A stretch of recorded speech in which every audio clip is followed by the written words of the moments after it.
Hej unger. Velkommen til Terkel taler ud. Podcasten, hvor vi dykker ned i de dybeste og dummeste og mest fordruknede tanker fra Terkel i universet. Jeg er din vært, Arne. Ja, den Arne. Folkeskolelæreren med en kærlighed til eleverne. Godt, jamen tak for det, Arne.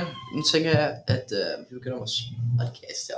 Så, Terkel i universet er jo en fantastisk idé fra Anders Matthesen. Det startede som podcast eller lydbog, og blev animeret til film senere hen. Filmen i den tag er jo meget god. Der er meget komedie, meget kærlighed, der er stor spænding, og lykkelig ending.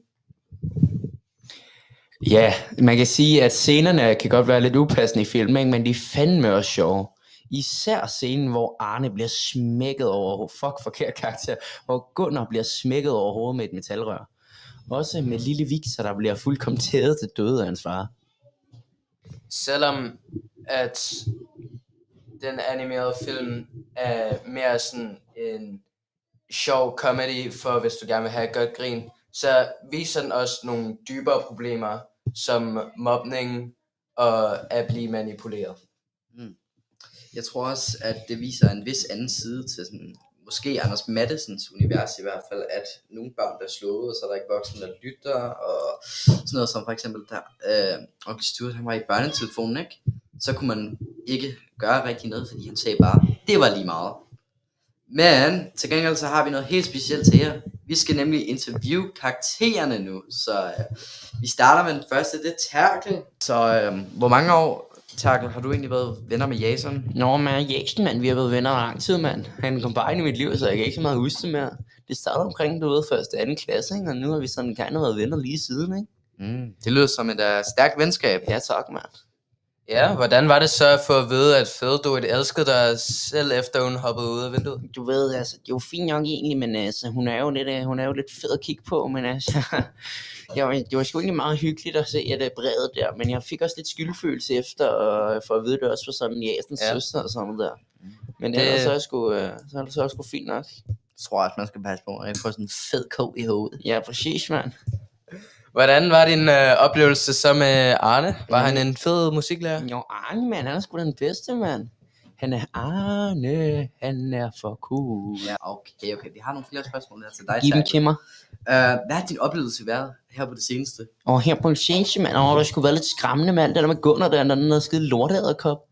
Men det har fandme været fint nok egentlig, mand. Gunnar fik jo en ordentlig smæk over nallerne med den der metalrør der, så det var sgu egentlig fint nok, altså. Ja, det er egentlig meget godt. Ja. Hvad synes du så om ham?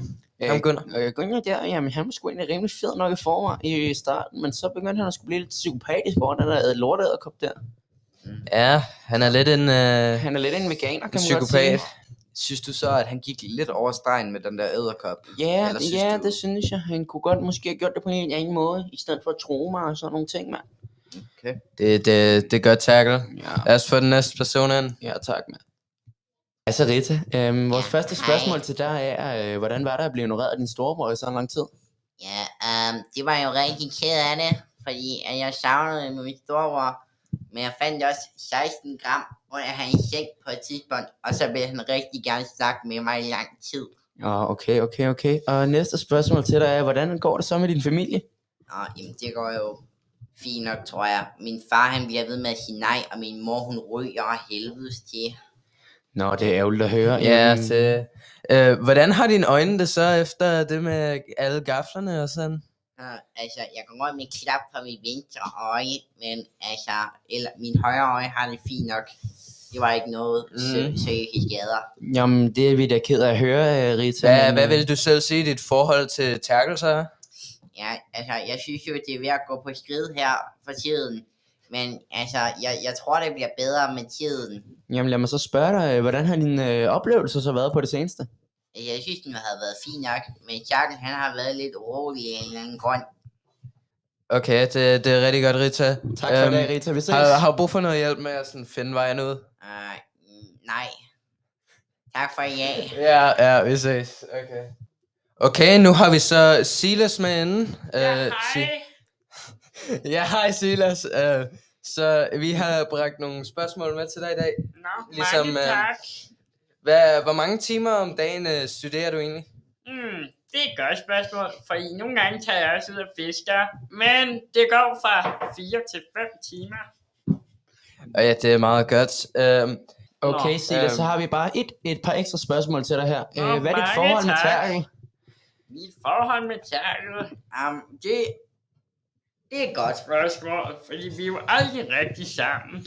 Nå, Silas, det er jo at høre. Jamen, hvad er din oplevelse så været her på det seneste? Det har været meget god. Jeg fangede 2 sild og en bass på den der salamander-tur. Nå, Silas, så har vi det sidste spørgsmål til dig her. Hvad synes du så om den nye lærer Gunnar? Nej, han er sgu da super cool, men han forsvandt altså her den anden dag. Shit, man, det er vi ked af at høre. Ja. Jamen, tak for i dag, Silas. Skal du have hjælp med at finde ud? Nej, men I lovede mig altså betaling og matematikarbejde for det her. Jamen, Silas, ved du hvad, det kan vi godt skaffe til dig ellers. Nå, okay, vi ses. Du skal nok få dit arbejde. Ja, så har vi bragt Terkels far med ind. Kan du sige hej til? Nej. Nå, okay, stille en. Vi har et par spørgsmål til dig her. Nej. Okay, Leon. Så elsker du egentlig din kone? Nej. Okay. Nej. Er der ikke mere til det? Nej. Nej, okay. Hjælper du mig i huset? Nej. Nå, okay. Hvad arbejder du egentlig som? Nej. Jeg har altid gerne vil vide det. Nej. Og forresten, Leon, gider du ikke lige lægge avisen ned? Altså, vi prøver at snakke til dig. Nej. Nå, okay. Hvad er dit forhold til Terkel så? Nej. Okay. Hvad er din oplevelse været på det seneste? Har du noget? Nej. Nej, okay. Hvad synes du om Gunnar? Nej.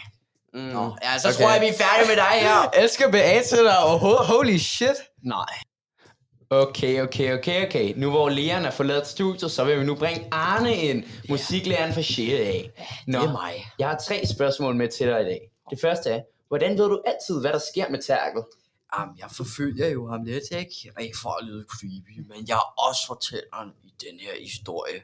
Nå, det er da godt at høre. Jamen, hvordan er det så at være musiklærer i 6. A?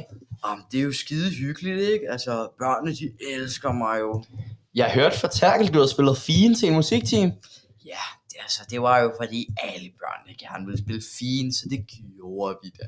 Ej, det er mega godt at Ja, høre. synes du, vil du sige, at du er den bedste lærer? Ja, det vil jeg da i hvert fald.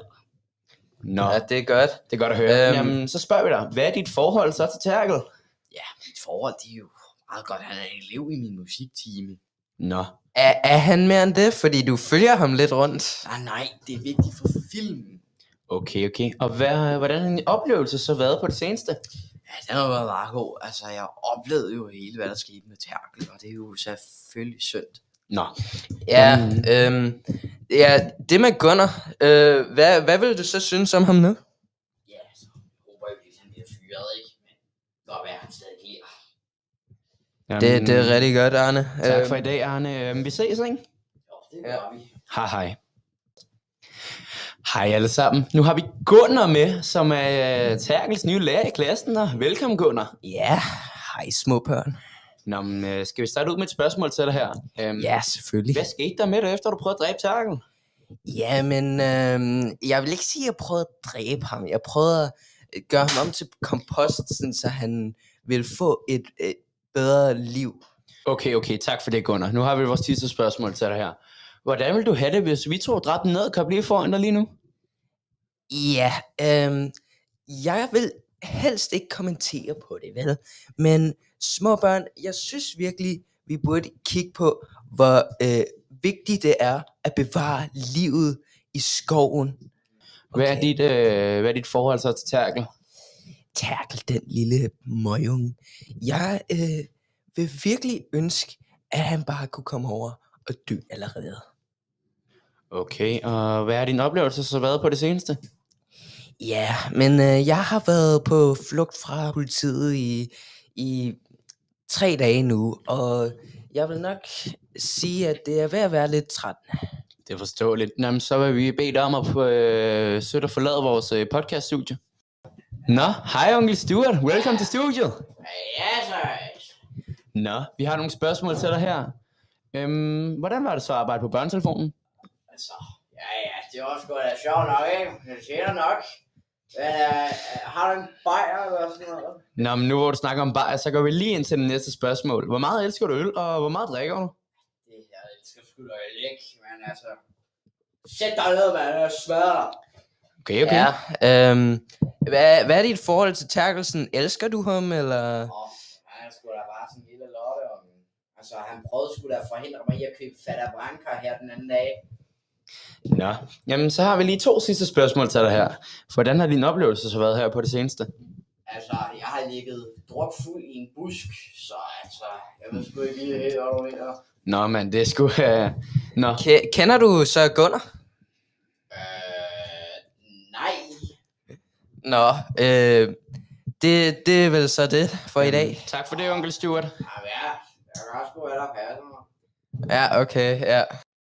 Okay, vi har bragt vores sidste gæst ind, Jason. Ja, hvad fuck hejser, mand? Ja, vi har et par spørgsmål til dig. Jamen, kom med dem så. Ja, så altså, hvor fandt du egentlig dit metalrør hen? Jamen, altså, jeg fandt det jo ude at gå, ikke? Han ved aldrig, hvornår man skal bruge sådan en metalrør i baglommen, ikke? Hvad er dit forhold til Terkel så, efter alt det, der er sket? Tjerken, mand, vi er sgu da bedste venner, mand. Det kommer sgu da ikke til at skifte, bare fordi min ko og en søster hopper ud af et vindue, mand. Ja, okay, det er rigtig godt at høre, Jason. Hvad har din oplevelse egentlig været her på det seneste? Nå, det har sgu da ikke været så slemt, mand. Jo, der var lige det der med mig og meget Terkel der. Så smæk ham der Gunnar i hovedet med metalrør, ikke? Jeg beviste jo, at man har brug for det i alle situationer. Ja, har du egentlig fået et nyt metalrør? Nej, men jeg tror sgu da bare det ud af panden på ham, og så vaskede jeg det, så bruger jeg det igen, mand. Nå. Ja, men der skal jo være beviser for, når politiet kommer. Nå, hvad synes du så om ham? Gunnar, mand, han har sgu da noget at røvhul efter alt, hvad der er sket, mand. Men altså, han er sgu da fint nok. Han var fint nok i starten og sådan noget der, mand. Ja, okay. Jamen, tak for det. Jamen, det var fandme så lidt, mand. Vi ses, Ja, vi ses. Nå, så er den her podcast sgu færdig. Det har sgu været noget af et eventyr og interview alle de mange karakterer. Jeg håber, I kunne lide den, og skulle hilse fra Terkel. Han er gået hjem nu og sov.